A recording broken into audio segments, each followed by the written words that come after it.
خصني ندير الصابون انا دروك. يلا يهديك راه الفلاح راه على التراب اللي فيها. البنا قول لي البنا بعضهم. فراج عاوتاني هذا. وهذا ابو موسى الكريم كيغسل اللحم على حقه وطريقه. ايه ينقيه يدير هو الماكله ديال النصارى. راه داكشي ما بغينا حنا بغينا الماكله البلديه شويه.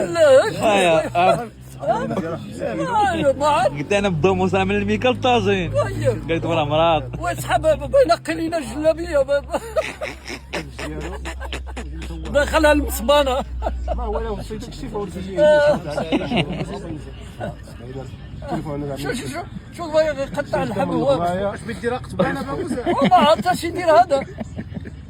هذا شكل خر عاوتاني هذا.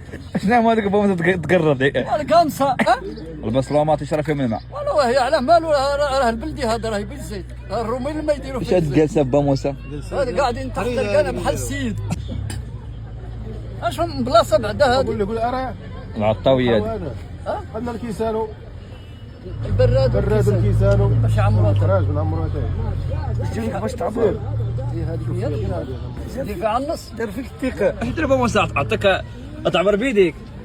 هي يا على عمر موجود وبتعمر كاع هذيك القياس. يا ودي دير قياس راه ها العطريه بصله ريحه ديال البصله درنا فيها هذه المره. الحريف هذه والحجه ومخلطه يا خويا. ها عليضه وهذيك اخرى ها هي درناها. وهذيك بنعاودوا نديروها من الفوق وبنديروا الجلبان. ها التومه وهذا الشيء. واش الجلبان تجي في الدجاجه عيوب غادي في كلشي جلبانه ياك. هذا قال لي الطاجين عمر راه البلدي هذا اليوم ياك. ما خر هذا. بصحتك ابو موسى. قال لك اللي عطاك العاطي ما تصمت واطي ما تحلت ما تواطي. كاين الله يحفظك. شوف فيك ما تقعدش بيقول لك الله يحفظك. وانا الشلاطه هذيك عمرنا عبد البصله فين نديروا هاد الجلبانه.